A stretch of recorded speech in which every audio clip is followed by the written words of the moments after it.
Hi everyone, in my last Dirty Bomb video I was bemoaning the lack of content and new things in the world of DB, and strike a light of the biggest news, probably since open beta, doesn't land a few weeks later. For those living under an Overwatch-shaped stone, I'm talking about the news that Dirty Bomb is going to be wholly run by splash damage. It'll be completely removed from the Nexon stable of games. So first of all we have to ask the obvious question, why is this happening? As with all things in business, we may never have the exact reason. It may be something that confidentiality agreements prevent from being revealed.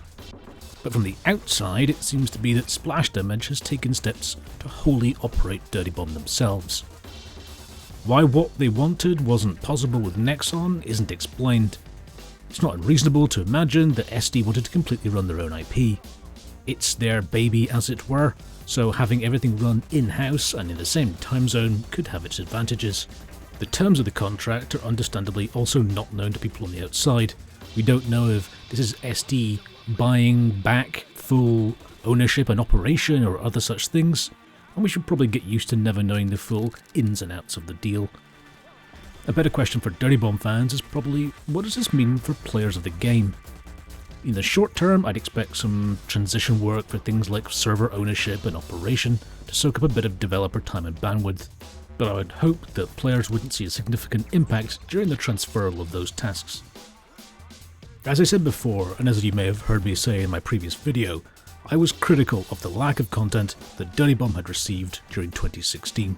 I'm not saying that the devs were being lazy or other such in themselves lazy accusations, just that the end result for the players was something of a stagnation of a game that people had already been playing for years.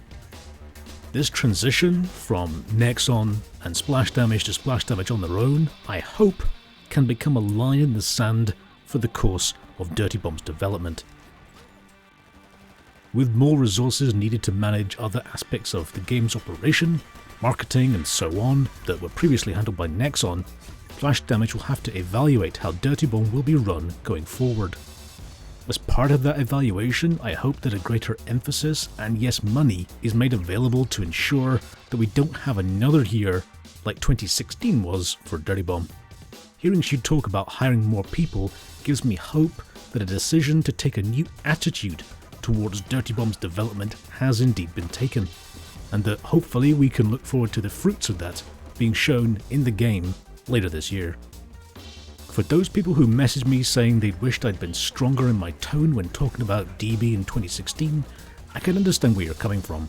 That negativity that can be seen in some forums or Reddit or wherever, it isn't just negativity for the sake of it.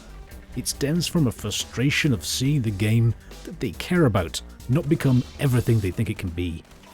After all, it takes passion to post about those feelings. If people didn't care, they'd just silently stop playing. So if we were looking for a sign that things were going to change for Dirty Bomb in 2017, I'm struggling to think of a bigger one. We all know that the proof is in the gameplay pudding, so I'm keeping my eyes peeled to see what this new era of DB means for us. What do you think of this separation from Nexon? Leave a comment below and tell me your thoughts. If you like this video, please leave some feedback, a comment, a thumb, even consider hitting that subscribe button. It helps me out a lot. Thank you very much for watching. If you'd like to follow me on Twitter, I'm @LCTRGames. Thanks again for watching, and I'll see you next time. Take care.